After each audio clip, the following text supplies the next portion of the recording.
นินข้าวเขาว่าอีพ่อมีเมียน้อยเนอะบ่มีติอ้าวไม่ได้ติ๊กติ๊กตาห้องเลยทำดูเป็นไงอีพ่อมีเมียน้อยแล้วมีแล้ว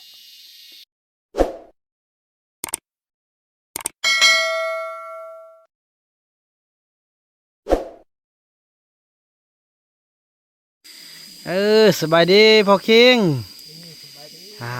เถอะพี่น้องเอ้ยไม่เท่ามีเพิ่นก็มาเล่นนำเป็นไงอันเมียบ่อยู่ดนขึ้นฮอดเมียบ่อยู่ขึ้นฮอดเมียบ่อ้าวเงาสนั่นบ่ขึ้นฮอดเมีย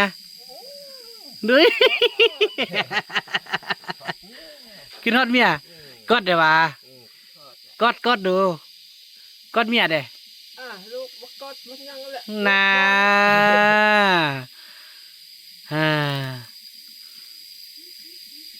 ไม่เท่าขึ้นฮอดโอ้เพิ่นไปเวียนละขึ้นฮอดอีพ่อ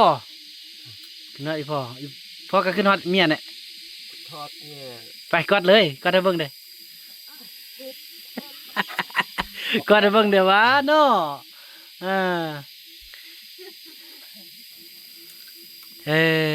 พี่น้องพอหน้าเลยจะพ่อหน้าบ่แม่นพ่อหน้าพ่อแท้โอ้เนาะเอิ้นพ่อแท้ๆโอ้เนาะติ๊กเนาะ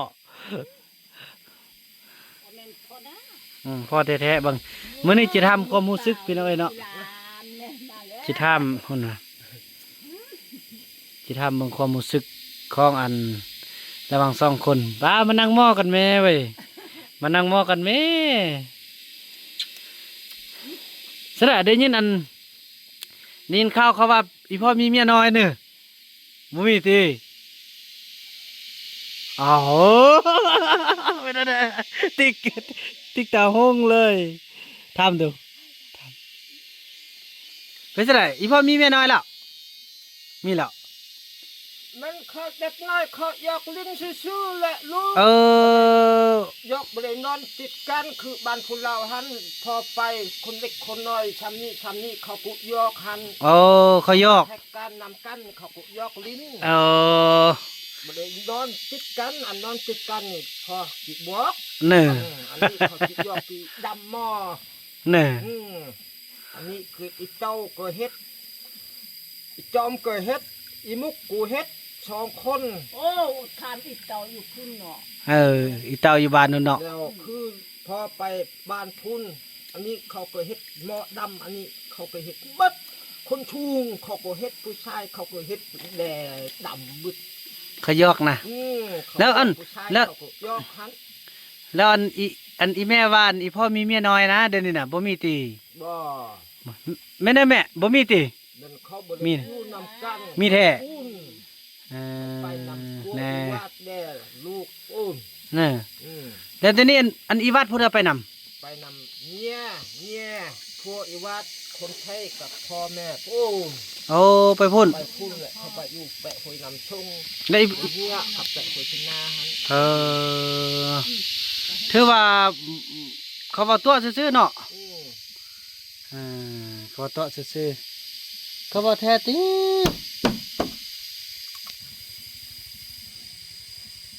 พูดได้มา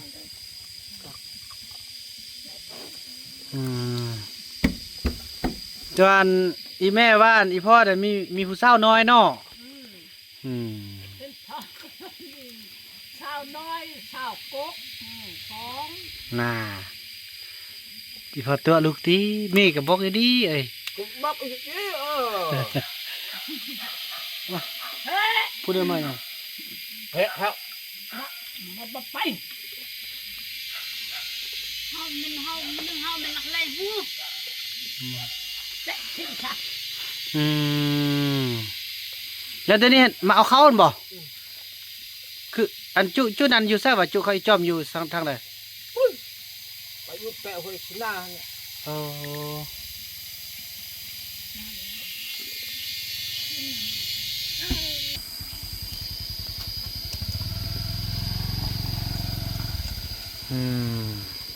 เป็นมาเล่นน้ำไอ้คุณ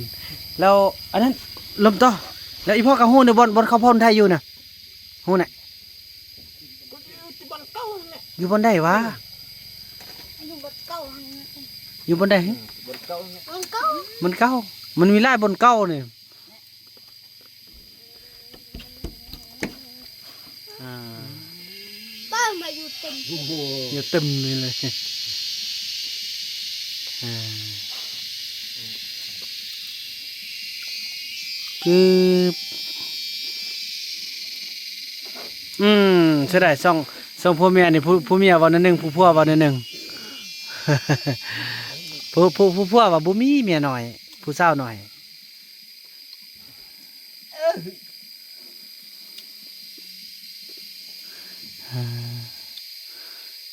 ป้าเนาะเขาอันพ่อบุญไทยเนาะเขาอยู่เขตใดเนาะ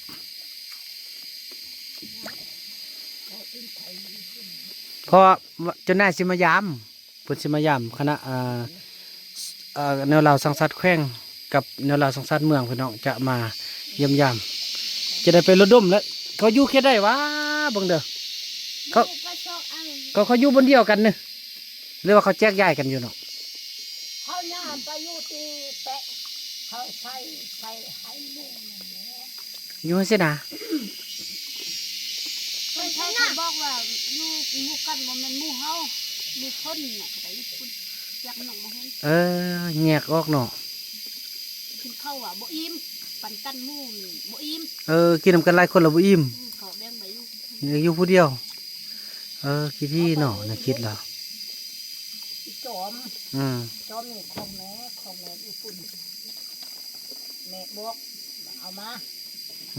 โอ้ซาลีละบอกเลย ชาวลีบอกแล้วบอกแม่แล้ว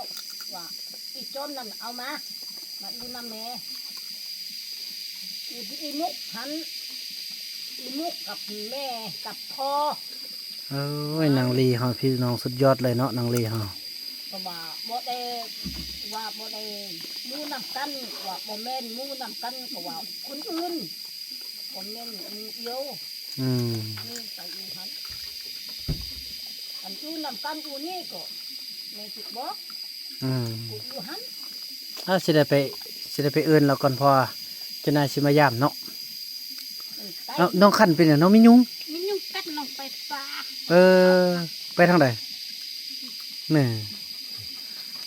อยู่นี่สมบูรณ์มีเนาะ ไปเก็บเอาผักเม่นอยู่เนี่ย เอาผักเน่านะ ทางเม่นนะผัก มีเนี่ยโอ้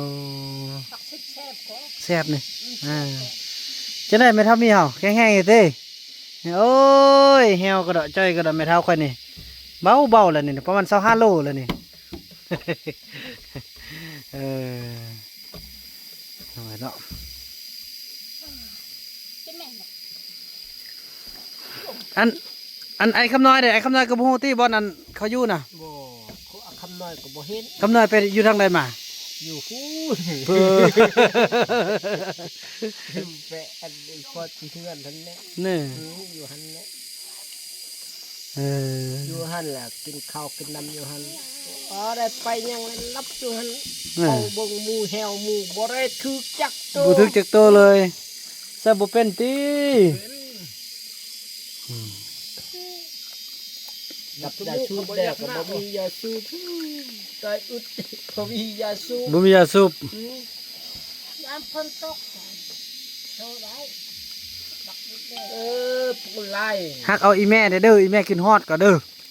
อีแม่ไปเวียอีแม่กินฮอดเนาะแม่เนาะ สุดทอด กินฮอดพัวเนาะ สุดทอด มากอดพัวได้ไหมเดินละเว้นพัวกอดได้ว่า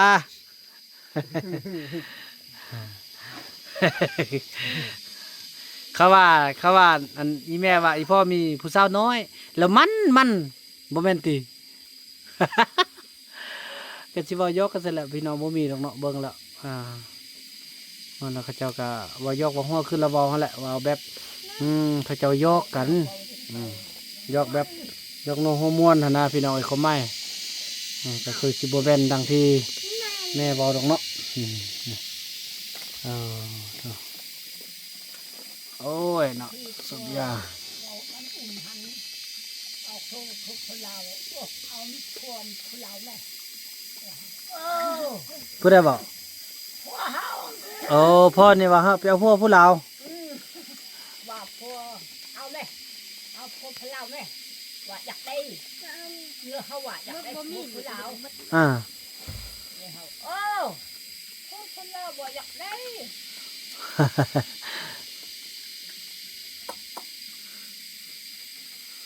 อ่าเมื่อสีหน้าคือแปลกๆว่ะคือบ่อยากเลี้ยวเบิ่งเมียเลย บ่รอกเลยบอกแค่แม่บอกแค่บ่ยังเลย แม่บ่เครียดคือแบบแปลกๆอ่ะพี่น้อง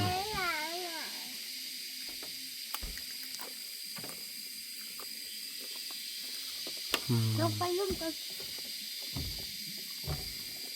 นั่นนะพี่น้องเนาะภาพบรรยากาศนี้ก็จะได้ลำลากันเพียงสำนี้ก่อนพี่น้องแล้วก็ว่ากันใหม่ในคลิปต่อไปเนาะคลิปนี้บ่าวนำข้อกล่าวคำว่า